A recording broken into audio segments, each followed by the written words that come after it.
Des preuves des irrégularités du scrutin du 30 juillet, ils affirment en avoir plus que nécessaire.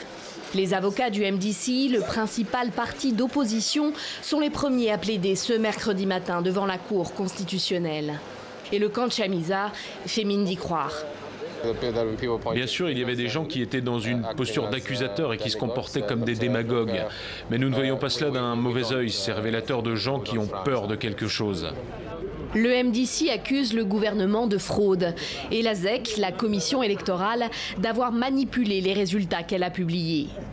Pas de quoi affoler les avocats du camp rival, venus défendre devant les juges jusqu'en début de soirée l'élection du président sortant.